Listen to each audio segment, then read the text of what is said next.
राधे राधे दोस्तों, शिव आस्था चैनल में आपका स्वागत है। वट सावित्री व्रत की संपूर्ण कथा। वट सावित्री व्रत हिंदू धर्म का अत्यंत पवित्र व्रत माना जाता है। यह व्रत विवाहित महिलाएं अपने पति की लंबी आयु, अच्छे स्वास्थ्य और अखंड सौभाग्य के लिए रखती हैं। इस दिन महिलाएं वट वृक्ष की पूजा करती हैं, क्योंकि वट वृक्ष को दीर्घायु और अमरत्व का प्रतीक माना जाता है।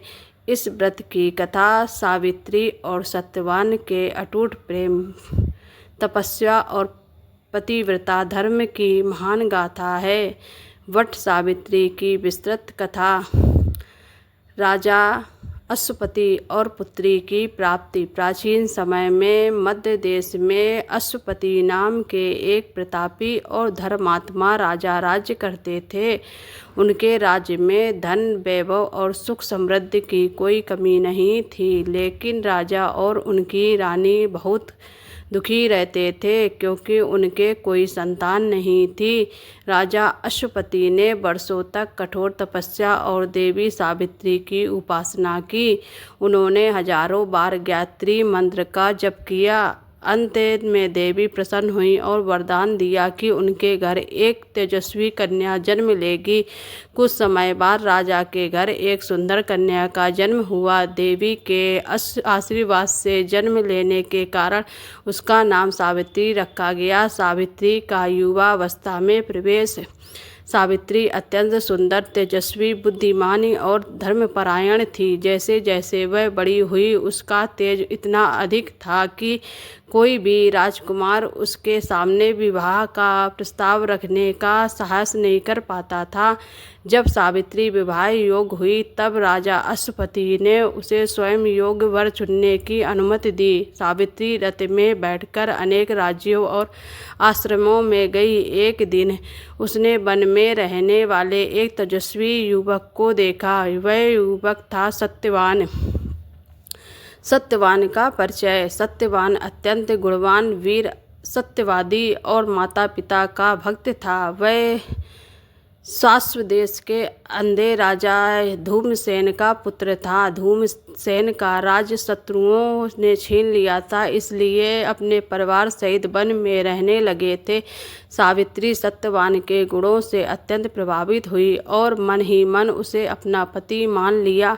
नारद मुनि की भविष्यवाणी। जब सावित्री वापस महल पहुंची और अपने पिता की सत्यवान के बारे में बताया, तभी वहां देवर्षि नारद आए। राजा अश्वपति ने नारद जी से सत्यवान के बारे में पूछा। नारद जी बोले, सत्यवान सभी गुणों से युक्त है, लेकिन उसकी आयु बहुत कम है। विवाह के ठीक 1 वर्ष बाद उसकी मृत्यु निश्चित है।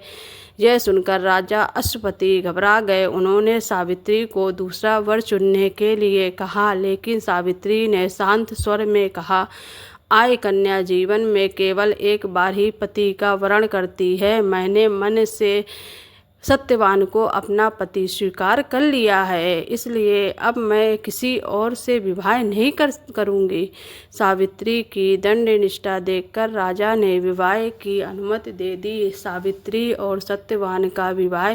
कुछ समय बाद सावित्री और सत्यवान का विवाह बड़े विधि विधान से हुआ।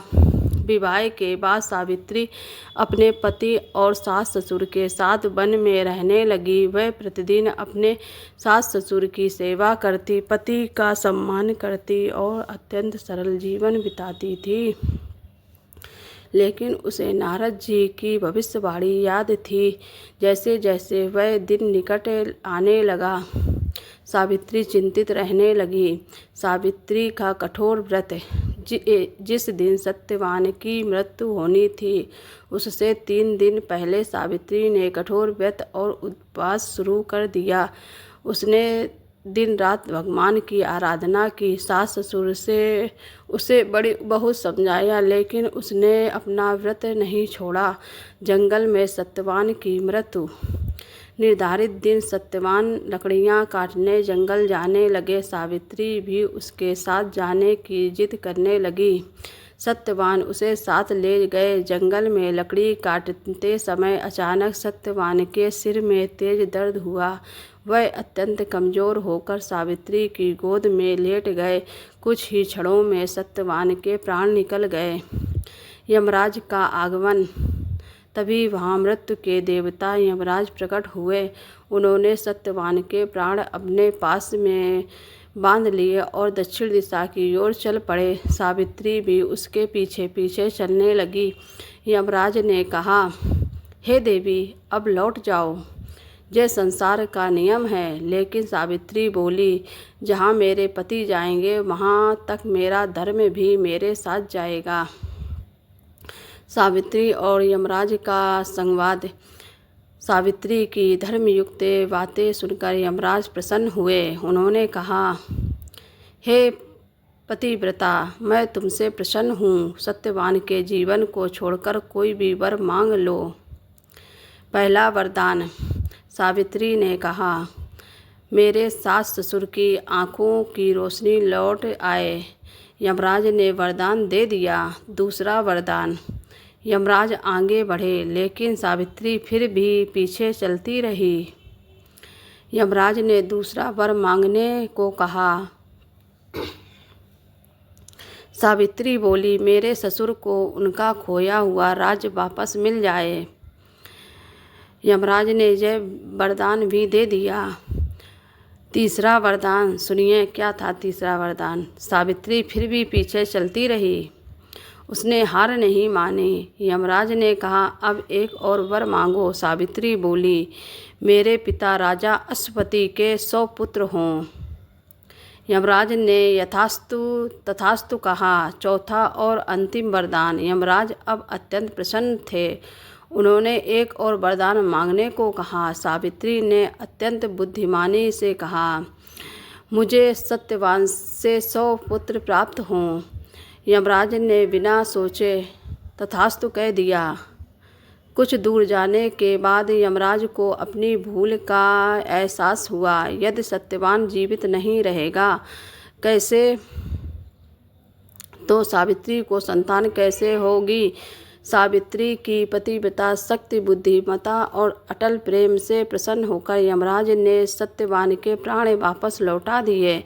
सत्यवान पुनः जीवित हुए। सत्यवान पुनः जीवित हो गए। जब वे दोनों आश्रम पहुँचे तो देखा कि ससुर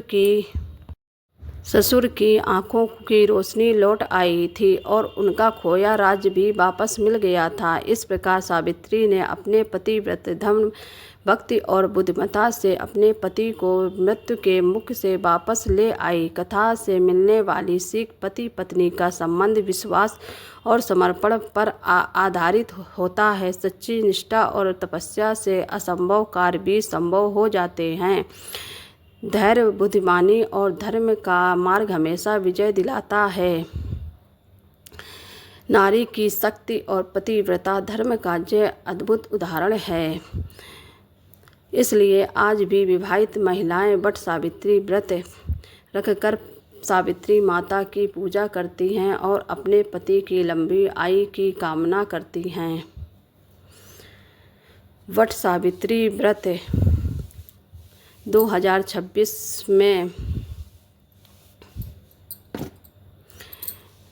शनिवार को 16 मई शनिवार को मनाया जाएगा। यह व्रत विवाहित महिलाएं अपने पति की लंबी आयु और सुख समृद्धि के लिए रखेंगी। मेरी वीडियो आपको पसंद आई हो तो प्लीज़ मेरे चैनल को लाइक और सब्सक्राइब कर लेना।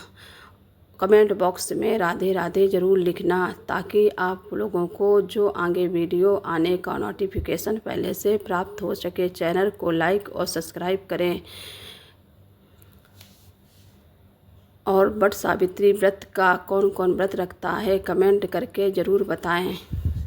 राधे राधे। श्री शिवाय नमस्तुभ्यम। हर हर महादेव। ओम नमः शिवाय।